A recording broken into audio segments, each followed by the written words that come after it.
Hi, folks. This is Dr. Kat Schreier here at the Water Summit in Milwaukee.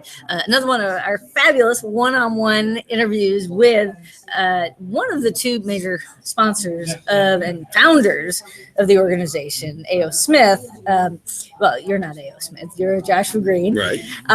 With A.O. Smith, which is one of the two organizations that really spearheaded this organization, this whole initiative. And we've been coming to the Water Summit since 2012. Actually, there's this fabulous interview with Rich Musin talking about this concept for an accelerator, concept for a global water center, which now is quite the reality, and they're seeing the fruits of that.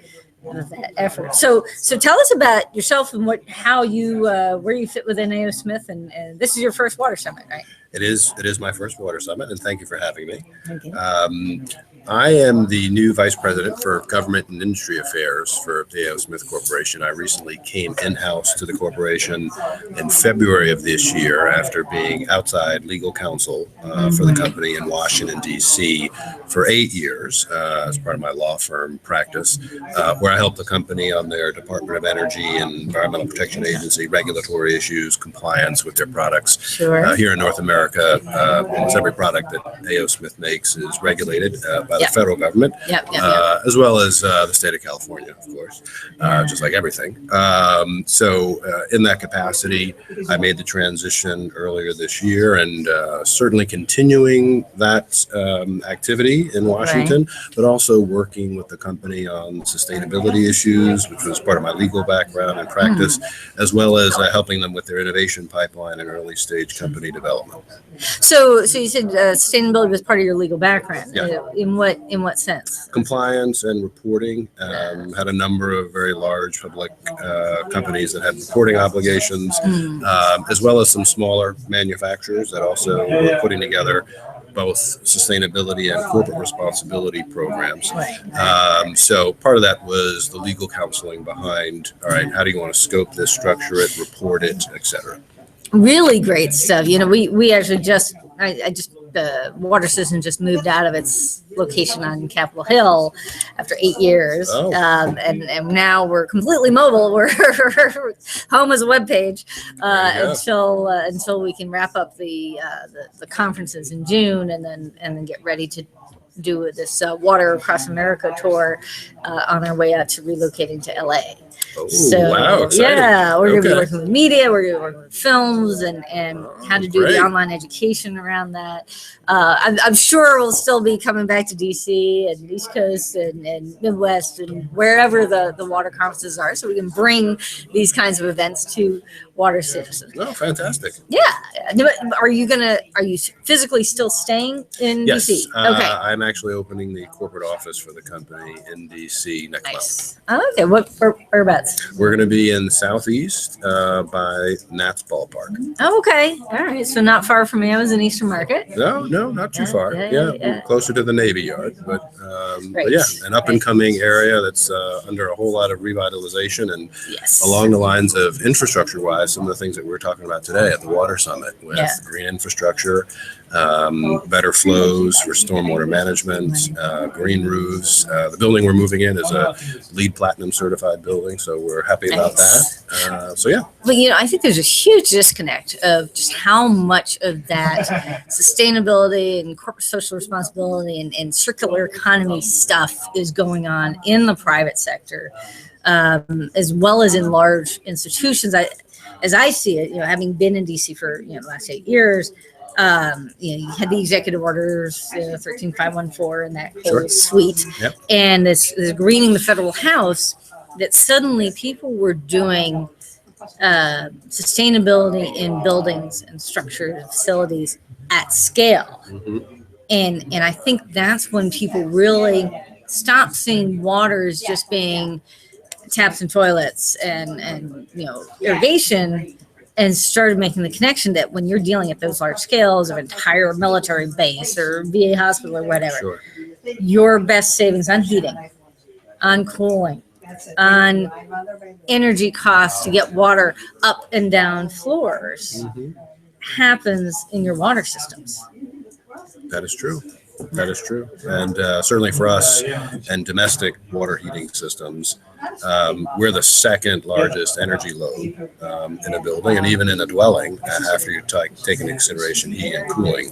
So we're always at the forefront in trying to look for products and develop products that are not only energy efficient, but also help with water efficiency as well. Yeah. And that came up also in the resiliency conversation. So this entire conference, there's been a focus on resiliency, right? Right. And the last conversation was resiliency and infrastructure, and I had Commissioner of New York City during Superstorm Sandy talking about systems and buildings, which are essentially vertical towns. They've got the populations of a small town, and some of them that couldn't get water. They had water service, but they could not get the water above the 6th floor because they had no energy to get it all the way up to the top. Yeah. So how does A.O. Smith work with these large buildings?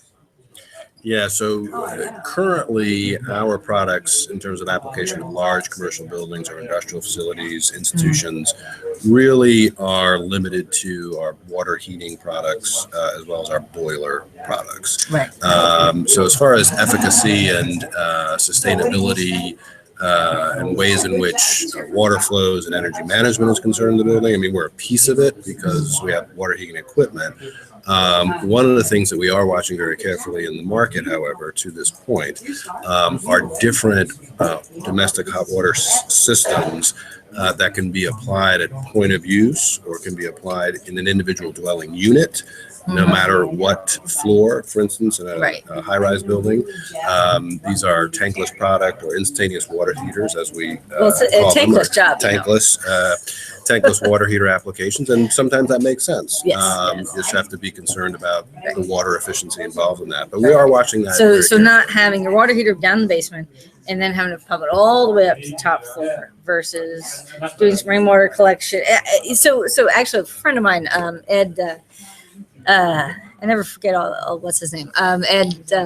Oh crap! Ed Bagley Jr. No. He designed the battery park.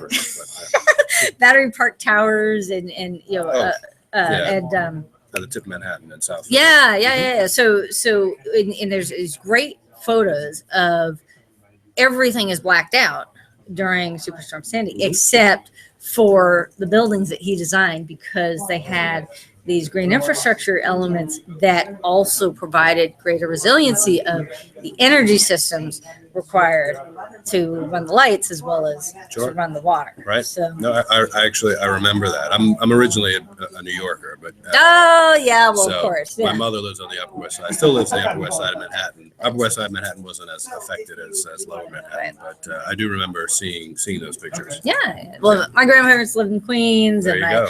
Okay. my parents grew up in the city. I grew up in Montclair, just across the river, and you could see the skyline, which is, of course, forever changed.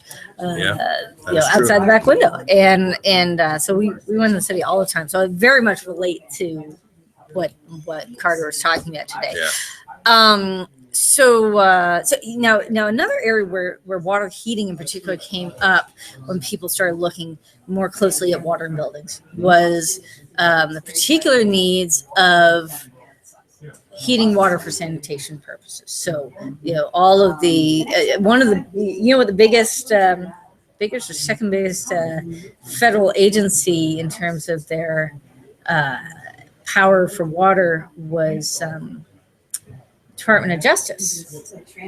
Because of the prisons. Prisons, yeah. Exactly. 24-hour facilities, right? Yep. And then you also had the Veterans Administration for the hospitals. You have all these hospitals. You got to have heating for sanitation, for sterilization, for hydrotherapy, for all of these uses of not just water, but hot water. So do you guys have more safeguards for ensuring that the hot water stays hot under those circumstances where?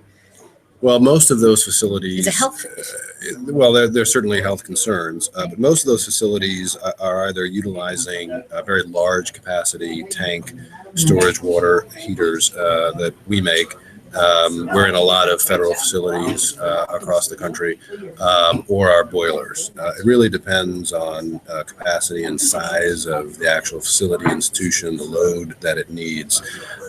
What you are seeing increasingly, however, and I think it has a nexus to some of President Obama's executive orders on both emissions, but also on green infrastructure and sustainability, of course, is the application of district energy systems or distributed energy systems at these facilities. Now, the military does that for national security purposes increasingly, but now we're seeing that at not only federal facilities, but also buildings where the federal government is a lessee, right, through the General Services Administration.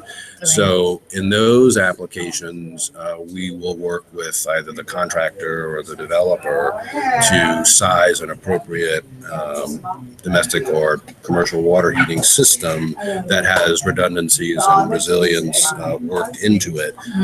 But a lot of that will be driven by building codes and building design. So we're here to help with that process and probably suggest what systems would work best, such as micro CHP and technologies like that. You can capture thermal energy, but it's still a nascent field and niche market for us. But nevertheless, those are things that we are working on. Well, it certainly is. You know, some of the big brains in Washington tend to think about these sorts of issues with the Army water blueprint is something that we've covered a water system news before, as well as Frank Riley in LMI, the supply chain, you know, as security issues that, you know, it's less about, oh my God, the next war is going to be about water. Well, not directly so much, you know, people getting out guns over water, but water as it affects security.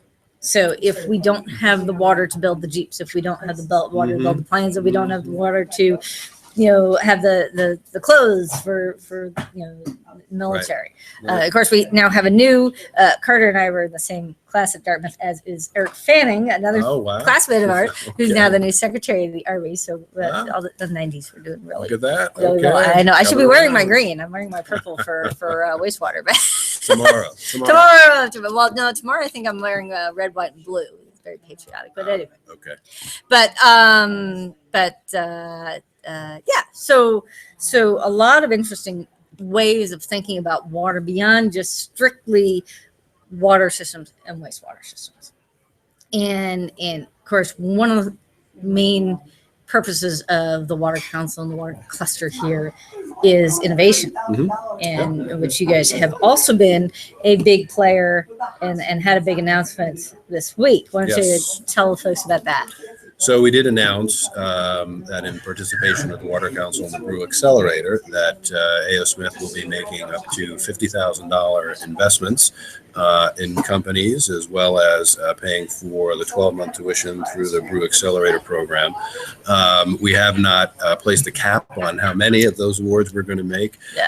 We are looking to work with entrepreneurs that are looking to solve problems that are important to us and our business, relating to water heating, materials, as well as sensor technologies. And those are very important to us, and supporting innovation, and more importantly, supporting innovation and entrepreneurship here in Milwaukee and Southeast Wisconsin, very important to A.O. Smith. So people want to know what's important to A.O. Smith, you watch this video, because we just talked about that. Okay, it's not just about heating, it's about heating in the context of where that heating occurs and why, what the drivers are, whether it's in a building, whether it's for health purposes, whether it's what have you. So they're excited about it. Cool. Well, so this is exciting, because right now I think Brew, they're in their third year. And as I mentioned, by the way, if you're not watching this at thewatershow.org, head on over there and you'll be able to see a chat where you can put in your questions and comments. You'll be able to see the videos from members of Brew and graduates of Brew, who that's the Business Research and Entrepreneurship in Wisconsin program hosted at the Global Water Center, that some really innovative companies there. And they get their own video. We're even going to throw in the premium sponsorship where they get their own separate page and get to put other videos out there. They get a one-on-one interview. It's lots of great stuff. But so go check that out, because they're really some really great companies. Now they've had 6 people or 6 companies per class so far. So this is gonna more than double that. We're hoping. Hopefully. Okay, that's great. That's great. Now, one of the things we also talked about is over the course of this conference is diversity, and diversity both in terms of the public that we serve and how do we recognize. We're talking about race. We're talking about economic equity. We're talking about not dancing around environmental justice. This and that. There's still differences in water, who's getting the water, or the issues related to water, flood zones, etc. And the importance of seeing diversity in leadership. And that includes things like who's at the top of the agencies, companies, the utilities, as well as in entrepreneurship. Now, so we have been covering the water clusters and waterpreneurship. We did the Water Innovation Nation year-end celebration and had a live Shark Tank a couple of years ago. So how does that come into play in terms of, you look at all of these accelerator programs? There's a lot of accelerator programs now around the country. There's business plan competitions, there's pitch fests, Shark Tanks, there's piranha tanks, all these other things. And, and these programs where people actually get office space and lab space and the benefits. This is probably the premier program in terms of getting the whole package. I would agree. Yeah. Minority and women-owned businesses or startups. What would be the way to encourage more of those, or do better outreach, or just see more diversity there? Because that has not been at the same level as we're seeing more diversity in terms of leadership in the other areas. Yeah, it's an important issue, complex issue, but through diversity there is strength, and through diversity we'll have much more innovation. So we need to be not only cognizant of it, but supportive of it.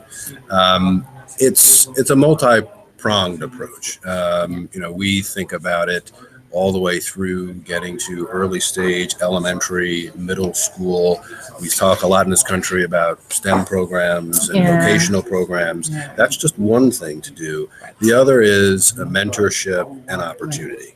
And that has to be ever present in all of these initiatives, because the most successful accelerators, let alone the most successful entrepreneurs, and even us in whatever our occupations are, when you're asked the question, who had an overriding influence on you, and putting aside your parents, usually a mentor will pop up in some form or fashion. And that's what we need to be doing. More so in communities of color, and also helping certainly our women-owned businesses and entrepreneurs. And part of it is going to be, I think, outreach to the right organizations, not just outreach to all organizations, but to the right organizations, and where there are pockets of untapped talent. And certainly at the collegiate level, historically Black colleges and universities, there are other organizations that do a good job in different pockets of the country. And then coming back to a theme that you had cited and also was cited today, it takes leadership from large OEMs like an A.O. Smith to others to say, this is important to us, this is what we're going to do, we're going to have a targeted approach, and we're going to have a pull through. So that it's not just a one-off. We're going to put a program in place so that there is continuity. All of those things have to happen. It's a lot, but it has to happen. And it is career long. I had been the most senior level woman in a large environmental consulting firm. I was first woman to be eligible to become an associate in the engineering division globally. with this nest egg that I'd saved up of tens of thousands of dollars to put into buying shares to become an associate, and was part of the leadership of just of women within that company who were actually told by the higher ups, by the principals, we need to find out why women keep leaving the company right when they get to the mid to upper levels. And the same is true for minorities. Yes, we can go to seventh graders and get them all excited about water and science and engineering and law and all the other stuff that goes into running our water systems. But if they get into those fields and start working with larger companies and are not seeing the support as they move up through the ranks, it's not just about going to seventh graders. It's who is going to be. We were talking Maureen Stapleton when she retires, which at some point, she's been there for 20 years. She's not going to be replaced by a seventh grader. So how do we take that next generation, that just under the top folks, the C-level folks, the managers, the upper management? How do we make sure that we've got diversity at that level? Because that's going to determine who's going to be the next one up top. I would agree. Certainly providing equal opportunity to advance within organizations, that's a suite of issues in and of itself.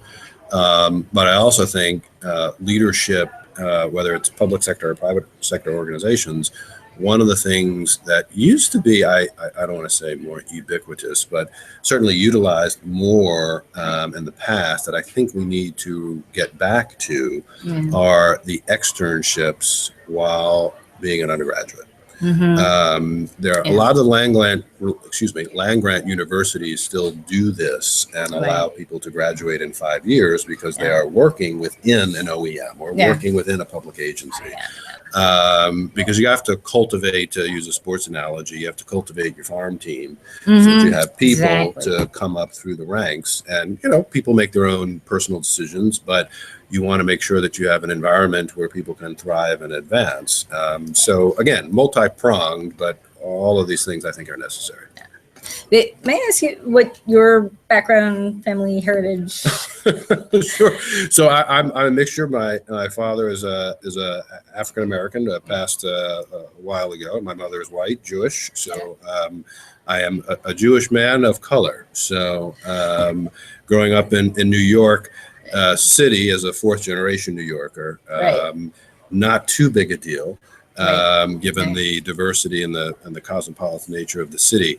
But once I was a younger man and going outside of New York, different things, different experiences, but all in all, it's been a great ride. Yeah.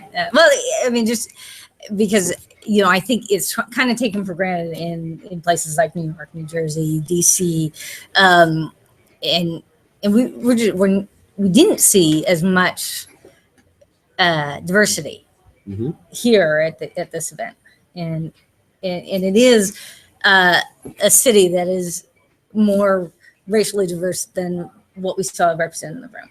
Sure. And within the water center, and here with the Water Council really stepping into a very strong leadership role in the future of the city and the direction of the economy. Is that something that could possibly be built into the programs, into not just the kids, not just going into the inner city schools and teaching a class on water to seventh graders, but to be without it's not going overboard, it's not blaming, it's not any of this stuff. It's just a level of consciousness of, is that something that as folks are going forward that can be integrated into, for example, the brew program, to set that as a goal to include more diversity in terms of the companies that are out there, because they are out there. There are Black and Hispanic and other nationalities that are not as represented in, and again, not just with the Water Council, but throughout the incubator programs. I mean, it takes a heck of a lot of mentorship to learn how to pitch, to learn how to deal with investors, to learn how, it is so different from just being in a lab or, working for a corporation, to go out there on your own what you have to learn as an entrepreneur, whether you're starting a media outlet or Right. or starting, a technology firm, to go from technology to an operating business. Mm-hmm. Sales, marketing, communication, it's all part of the picture. All requires mentorship. And if we're not getting that diversity among our waterpreneurs, Mm-hmm.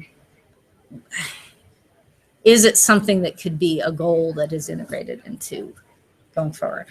I would suspect so. Although I'm a newcomer to the Water Summit and the Water Council in my new role with A.O. Smith, that's certainly something our company would support, and something that we probably would support making a recommendation to the board of directors, of which we sit on. Jim Stern, our executive vice president and general counsel, sits on the board. And come up with some strategic ways to do that outreach, and work best with community partners that hopefully people are aligned with, and take steps from there. Awesome. Because that's one thing about engineers is, every problem has a solution, and there's always an opportunity to do things better, faster, stronger. That's true. Yes. That's true. So very cool. Well, really appreciate your taking the time. I know we get the reception starting out here. Yes. And thanks so much. We're glad to be able to share the word about these new opportunities for the new A.O. Smith sponsored additions to the entrepreneurship, waterpreneurship programs here at the Water Council.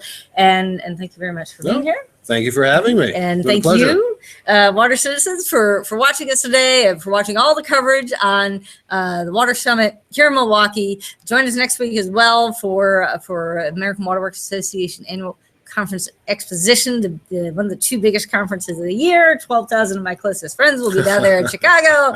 And also watch last week's coverage from the One Water Summit.